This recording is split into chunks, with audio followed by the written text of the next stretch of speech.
आपको बताया कि टीआरपी आपके लिए सही नहीं है। क्यों नहीं सही रहेगा? कि जब भी कहीं से बाल झड़ना शुरू होता है ना, तो जो मजबूत बाल रहता है वो धीरे धीरे करके कमजोर होते जाता है, और इसको हम लोग मिनिचराइजेशन को, और वो बाल आपका खत्म हो। किसी भी हिस्से में बाल दो रूप में रखता है, एक जिसमें कि बाल मजबूती से है, एक जिसमें कि बाल, जो अगर एलोपेशिया का बात कर रहे हैं, जहाँ मिनिएचराइजेशन हो रहा है, जहाँ भी मिनिएचराइजेशन हो रहा है वहां पर पीआरपी से फायदा मिलता है, जीएफसी से फायदा मिलता है। लेकिन मान लेते हैं अभी जो आपका प्रेजेंट केस है, ये लगभग में ग्रेड 5 एलोपेशिया तक चला गया। कुछ बाल उस एरिया में बच रहा है, लेकिन जो बाल बच रहा है उसमें अगर हम लोग पीआरपी करते भी हैं, तो वो बाल यहाँ से उठ के यहाँ तक आएगा बहुत से बहुत, वो उतना मजबूत एयर लाइन नहीं दिखाई देगा जो एक नॉर्मल आदमी के पास है। अगर आप इंसिस्ट कीजिएगा तो हम लोग आपको पीआरपी और जीएफसी के तरफ भी ट्रीटमेंट होके जा सकते हैं।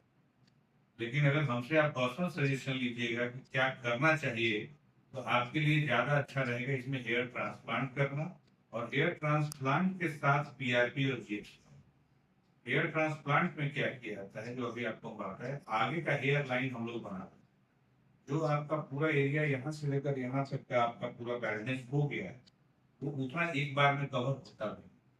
उतना या तो लगातार 2 दिन करके हम लोग ट्रांसप्लांट करते हैं, या फिर एक ट्रांसप्लांट सिटिंग आज करते हैं और एक हम लोग फिर बाद में जब आप करते हैं तब करते हैं। एक बार में आधा का हिस्सा आगे का हम लोग कवर करते हैं, यहाँ से लेके मानिए यहाँ तक, और फिर जो पीछे का हिस्सा बच जाता है उसको हम लोग सेकंड सिटिंग में कवर करते हैं। ये दो ऑप्शन रखा, मतलब एक बार में यहाँ तक किए और फिर छोड़ दिए। अब लेकिन है कि अगर इस हिस्से में हम लोग हेयर ट्रांसप्लांट कर भी रहे हैं, तो आखिर बाकी के हिस्से में तो पीआरपी करना ही पड़ेगा, है ना। टीआरपी का रोल है, इसमें कोई दो राय नहीं है, लेकिन आपका एक्सपेक्टेशन क्या है इस पर निर्भर करता है। टीआरपी खाद की तरह काम करे, लेकिन सिर्फ खाद की तरह ही काम करेगा। जहाँ बीज नहीं है वहां पीआरपी बहुत फायदा है। बीज मतलब हो गया जहाँ बाल नहीं। तो ये एक बात। हेयर ट्रांसप्लांट दो तरीके से होता है, एफयूई तरीका और एफयूटी तरीका।